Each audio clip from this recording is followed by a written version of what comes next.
And I guess I got sober because at the end of the day, it came down to a simple decision for me, just with the things that I was putting into my body and the way that I was living my life.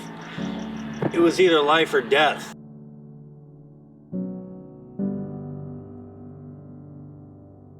I mean, lots of people get sober for a lot of different reasons. Some of them maybe not are as extreme as that, but that was it for me.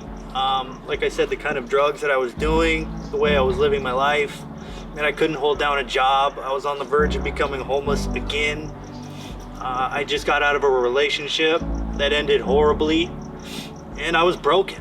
I mean, I know that's a word that people use quite often, but for me, I totally was. So the decision to come to Design for Recovery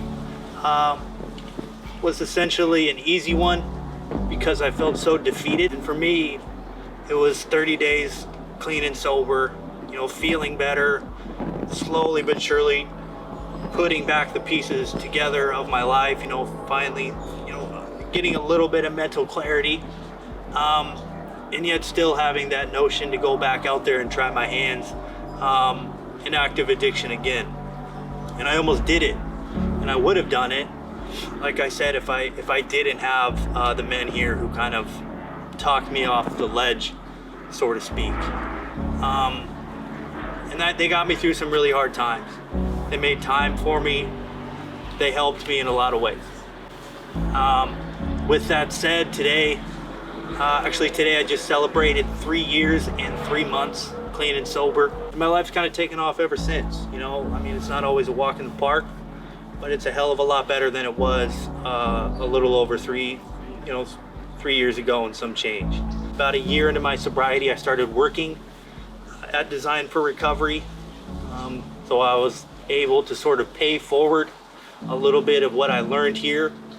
What I learned here is a lot about personal accountability, discipline. I learned about responsibility, all of these things. I came in, financial responsibility. I came in with a lot of debt, feeling like that was an unsalvageable problem that I had created in my life. But again, I had men who were able to sit down with me and sort of hash that out. Today I still have a part-time job. I work in recovery.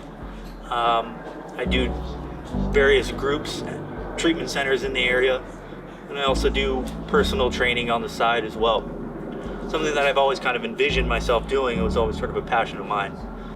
Very grateful for my time here, and I just can't express or emphasize enough how much of it I owe to Design for Recovery, because like I said, they laid that foundation for me to sort of go out in the real world and be successful. And that was just a foundation built on the 12 steps, a foundation built on service to others, a foundation built on personal responsibility, accountability, all of these things that I had neglected or I'd failed to implement before I came to Design. So it was firm and it was there. And when I finally left, I think I at least gave myself a fighter's chance to be successful.